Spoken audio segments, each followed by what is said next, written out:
La rinosinusitis aguda. Para hablar de rinosinusitis aguda, vamos a hablar primeramente dónde se desarrolla esta entidad.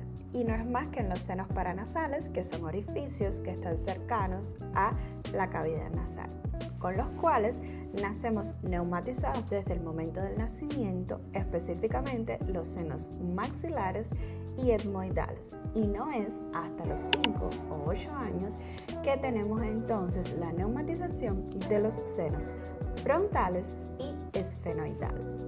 ¿Pero qué acontece? Bueno, estos son senos orificios que normalmente se encuentran estériles, pero que debido a una afectación de la mucosa nasofaríngea pueden ser afectados.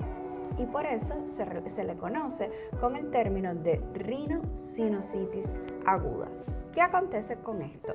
Es agudo porque está en relación con síntomas respiratorios agudos que pueden acontecer durante el periodo de una infección respiratoria aguda de vías altas o posterior a esto. ¿Cuáles son los microorganismos más frecuentes? Hemos visto que precisamente los virus son los más frecuentes en las infecciones respiratorias altas. Sin embargo, pueden ser colonizados por bacterias y dar lugar a esta rinosinusitis. Y ahí vamos a tener como más frecuentes Haemophilus influenzae no tipificable, vamos a tener neumococo y Moraxella catarrhalis. Esos van a ser los tres más frecuentes. Ahora, ¿qué síntomas tenemos que tener en cuenta para sospechar de una rinosinusitis aguda?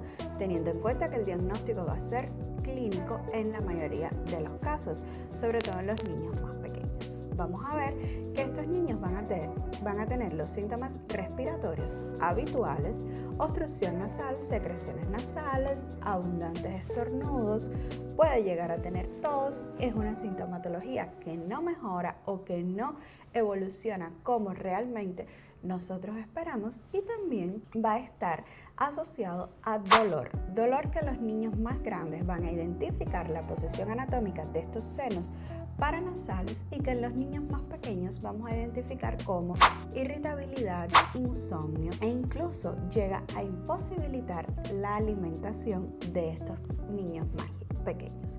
En el caso de los estudios complementarios para confirmar este diagnóstico, vamos a ver que los de laboratorio no nos aportan grandes hallazgos si no estamos sospechando complicaciones. ¿Y qué son los de imágenes, los de mayor valor en este caso? Hablamos de la radiografía de senos paranasales, vamos a hablar también de la tomografía craneal con contraste, que nos va a dar más información sobre la localización de esta rinosinusitis y nos va a ayudar a determinar la conducta futura, así como las imágenes de resonancia magnética craneal que se deben dejar solo cuando sospechamos la posibilidad de una complicación de esta enfermedad. Pero ahora, ¿qué tratamiento? Bueno, lo primero siempre va a ser la analgesia para ayudarnos con el dolor, que es uno de los síntomas que más prevalece. El lavado nasal, que es muy importante, como siempre hemos hablado, para mejorar todo lo que es la vía aérea respiratoria superior. Vamos a tener, por supuesto, el uso de corticoides nasales, que es discutido, pero sí ayuda mucho en la evolución de esta enfermedad. Vamos a tener la antibiótico-terapia y ahí comenzamos con lo mismo. Amoxicilina, que es la penicilina bioral a altas dosis, que es muy importante y que muchas veces mejora. Vamos a valorar el Clavamox como un medicamento importante, sobre todo cuando tenemos la presencia de factores de riesgo, y vamos a ver también que como segunda línea podríamos tener las cefalosporinas, antibióticos de amplio espectro combinado a su vez con metronidazol. También estaríamos hablando del levofloxacino, otro antibiótico importante y de amplio espectro para la mejoría de este paciente. Si tuviéramos alergia a las penicilinas, vamos a hablar entonces de los macrólidos, la conocida acitromicina, clindamicina, e incluso también está asociado el uso de levofloxacino en estos pacientes alérgicos a las Penicilinas. La duración del tratamiento debe ser mínimo 10 días y siempre con un seguimiento estricto para valorar la respuesta a este tipo de tratamiento. ¿Cuáles serían las complicaciones más temidas si estamos en presencia de una rinosinusitis aguda? En primer lugar, vamos a hablar de una celulitis preorbitaria e incluso de una celulitis orbitaria, ya que son dos de las complicaciones más temidas. Vamos a hablar, por supuesto, de mucoceles, vamos a hablar ya de absceso craneal, que también es importante, y vamos a hablar de la trombosis séptica del seno cavernoso. Estas serían las más temidas en cuanto a este tipo de complicaciones.